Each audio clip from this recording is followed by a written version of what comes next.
We're all about MMOs on this channel, right? Yet at the same time, many of you are fans of not only RPGs, but also of gacha games. I know, ew, gacha games, really, STIX? Yes, really. And I mean, I have an entire channel dedicated to them. Shameless plug, by the way.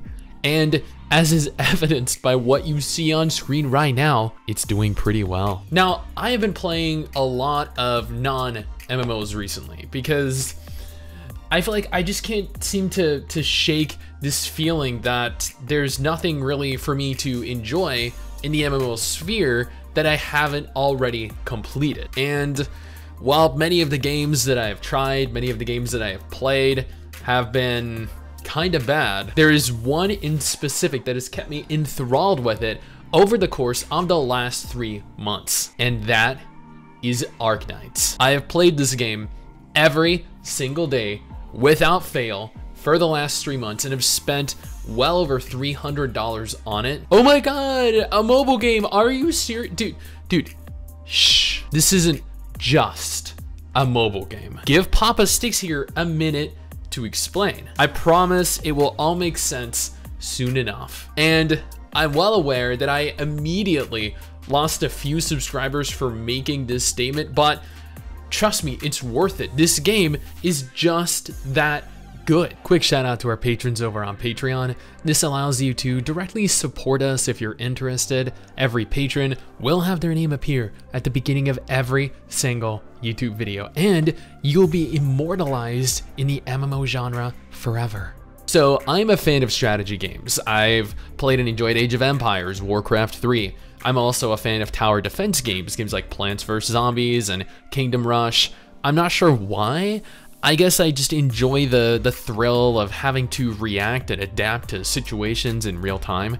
It provides this unique sense of difficulty that you don't really find in many other types of games. And don't get me wrong, there are equally as many instances present where I just absolutely face rolled through maps, eliminating any need for stratagem simply due to my units being better suited for the environment. That was the case for the first few days. I powered through stages with very little to no effort at all. Now, I'm the kind of guy who has no issue spending money in games that I genuinely enjoy. If it's something that I'm having fun in, I don't mind spending 10 bucks, 20 bucks to obtain a function or a feature that would improve the quality of my experience, like currency, like XP items, and in this instance, the odd purchase to obtain characters that might be more powerful and more useful to me than those that I had.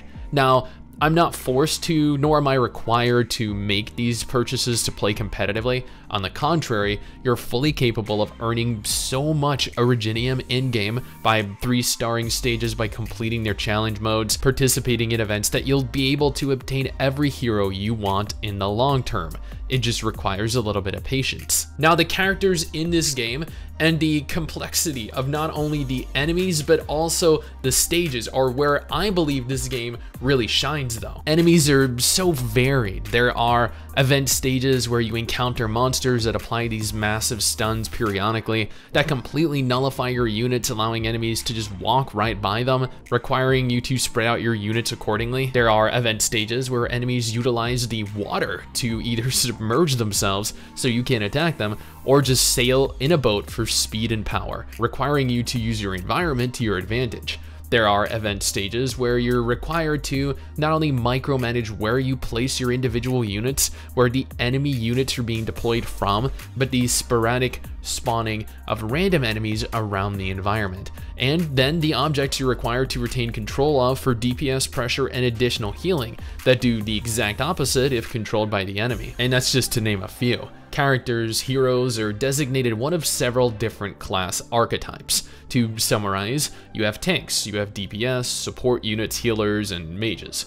Each character has their own unique special abilities, like Silver Daddy here, who becomes a glass cannon and shreds every single enemy in the immediate area with such immense, unrivaled pressure that he is a must-have even against high defense tanks. Or our Goddess of Fire, who shoots unimaginably melty damage in a vertical or horizontal line, incinerating enemies who, well, don't possess the ability to strafe to the side, or the combination of Hoshiguma and Saria. Hoshi just never takes damage, and Saria provides powerful heals every other second that makes it impossible for any team members to ever die.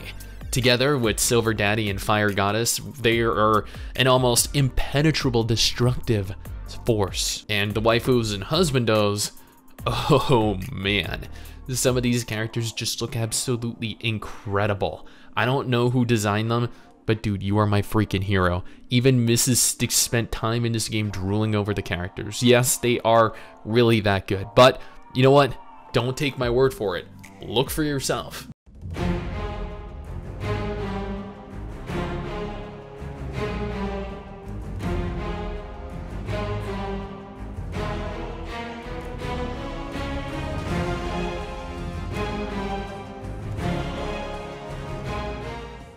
Enemies come in many different shapes and forms as well. For the most part, they're as simple as basic trash mob in large quantities, slightly stronger, less common mob, stronger mob that hits harder but are uncommon, really strong mob that needs a tank and healer for, and then the bosses. These are characters or monsters that hit so unbelievably hard that you need to, at times, consider alternate ways to combat them to mitigate damage. These encounters require very specific placement of field items like bombs or mines and the use of certain heroes.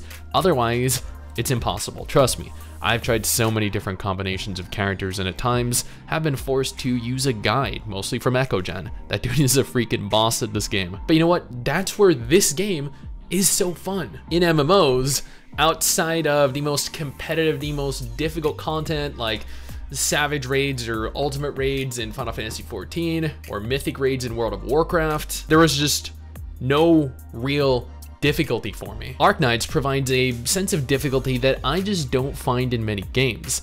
PC games, console games, MMOs, RPGs, gacha games. This is something that I have been genuinely looking for so long, and the best part is that I can play it while pooping, or on walks, or in the car while waiting to pick up PF Chang's. This is one of the most fun games I've played in recent memory. Sure, there are games like V Rising right now that are popular. We played through Noah's Heart, just finished with Tower of Fantasy, we're waiting on Xenoblade 3, but this is a game that I play every single day, and I have absolutely no regrets wasting the few $100s that I've put into it, because honestly, $300 in 3 months, I spend more than that at the Cheesecake Factory, and that only lasts me for a few individual meals. This right here is entertainment for months. Now, if you're looking for something to play yourself, then I might have a few videos that you'll find interesting.